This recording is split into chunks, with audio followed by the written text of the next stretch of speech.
Berikutnya kita akan membahas mengenai biaya ekuitas dari saham biasa. Secara lebih spesifiknya adalah untuk penerbitan saham biasa baru. Perhitungan biaya ekuitas untuk saham biasa ini dapat dilakukan paling sedikit dengan dua cara. Cara yang pertama berdasarkan dividen yang dibayarkan. Cara yang kedua menggunakan metode CAPM atau Capital Asset Pricing Model.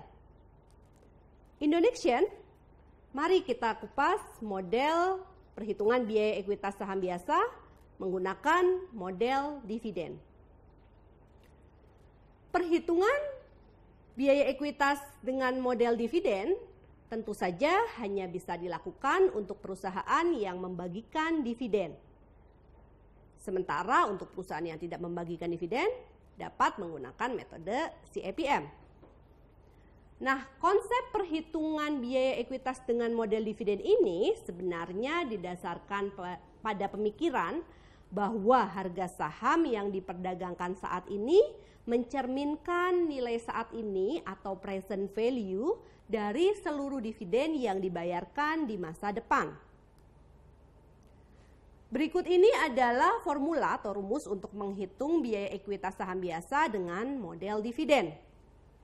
RS atau biaya ekuitas saham biasa sama dengan D1 dibagi P0 dikurang F ditambah G, di mana D1 adalah dividen yang akan dibayarkan pada tahun pertama, P0 adalah harga saham biasa perusahaan saat ini, F adalah flotation cost atau biaya penerbitan atau tadi biaya yang timbul akibat penerbitan saham baru, misalnya biaya underwriting.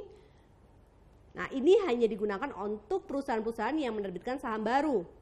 Sementara jika perusahaan tidak menerbitkan saham baru, maka biaya flotation-nya sama dengan 0. G adalah tingkat pertumbuhan dividen dalam persen. Untuk lebih memperjelas perhitungan biaya ekuitas dari saham biasa, mari kita lihat ilustrasi kasus berikut ini. Saat ini, harga saham PT ABC di Bursa Efek adalah sebesar Rp50 untuk tiap lembarnya. Pihak keuangan perusahaan memberikan data historis mengenai dividen yang dibagikan mulai tahun 2012 sampai 2017 sebagai berikut. Pada akhir tahun depan atau tahun 2018, PT ABC akan membayar dividen sebesar Rp4 per lembarnya. Sehingga berapakah biaya ekuitas yang berasal dari saham ini?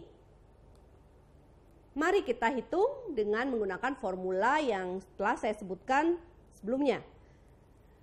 Di sini diketahui bahwa D1 itu sebesar Rp4, kemudian P0 sebesar Rp50, G atau tingkat pertumbuhan dividen kita harus cari terlebih dahulu berdasarkan data historis tadi yang telah disajikan. Untuk nilai pertumbuhan ini kita bisa hitung dengan menggunakan rata-rata geometrik. Jadi kita hitung menggunakan rumus sama dengan red, kita bisa pakai Excel atau kita bisa lihat dari tabel compound interest, di mana nilai present value-nya adalah 2,97, nilai future value-nya adalah Rp4, periodenya 6, kemudian hasilnya adalah growth rate-nya atau tingkat pertumbuhannya di angka sekitar 5% atau tepatnya 5,0874%. Sehingga kita bisa hitung biaya ekuitas untuk saham biasa ini adalah sebesar 13,0874%. Jika struktur modal PT ABC seluruhnya adalah ekuitas atau modal sendiri, di mana proporsi saham preferennya adalah 70% dan proporsi saham biasanya adalah 30%, maka berapakah total biaya ekuitas dari PT ABC ini? Kita bisa hitung, total biaya ekuitas PT ABC adalah sebesar 70%, yaitu sebesar proporsi saham preferen yang dimilikinya, dikali dengan biaya saham preferennya, ditambah 30%, yaitu sebesar proporsi saham biasanya, kita kalikan dengan biaya saham biasa, sehingga kita peroleh total biaya ekuitas untuk PT ABC adalah sebesar 11,07%. Indonesian, metode lain yang bisa digunakan untuk menghitung biaya ekuitas adalah dengan teknik CAPM atau Capital Asset Pricing Model, di mana besarnya biaya ekuitas itu akan sebesar expected return atau tingkat return yang diharapkan, yaitu sama dengan RF ditambah beta dikali RM minus RF, di mana RF adalah tingkat pengembalian atas investasi aset bebas risiko. Biasanya bisa digunakan proxy, BI rate, atau mungkin bisa juga menggunakan ORI. Beta adalah risiko sistematik atau risiko pasar, yaitu risiko yang tidak bisa dihilangkan melalui diversifikasi oleh investor, seperti kondisi ekonomi, faktor politik, dan lain sebagainya. Sementara RM adalah tingkat pengembalian pasar. Seringkali kalau di Indonesia kita bisa menggunakan return dari IHSG atau Indeks Harga Saham Gabungan. Untuk memperjelas perhitungan mengenai biaya ekuitas dengan metode CAPM, mari kita lihat ilustrasi berikut ini. Suatu perusahaan PT ABC sedang menghitung biaya ekuitasnya dengan menggunakan metode CAPM. Saat ini diketahui tingkat bunga obligasi retail Indonesia sebesar 6%, sementara risiko sistematis atau beta perusahaan diestimasi sebesar 1,5. Tingkat pengembalian IHSG saat ini berada di angka 16% per tahun, kita asumsikan.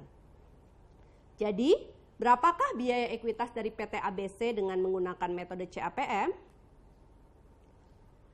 Seperti saya katakan sebelumnya bahwa biaya ekuitas atau KS sama dengan RF ditambah beta dikali RM minus RF, di mana RF tadi sebesar 6% diketahui, kemudian beta perusahaan sebesar 1,5, kemudian RM return market atau return pasar tadi tingkat pengembalian IHSG sebesar 16%, sehingga bisa kita peroleh biaya ekuitasnya adalah sebesar 21%.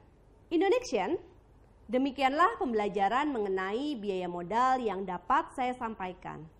Semoga apa yang telah saya sampaikan tersebut dapat bermanfaat. Untuk pembelajaran berikutnya mengenai analisis laporan keuangan akan disampaikan oleh rekan saya Ibu Nani Dewi Tanzil. Terima kasih, salam Indonesian.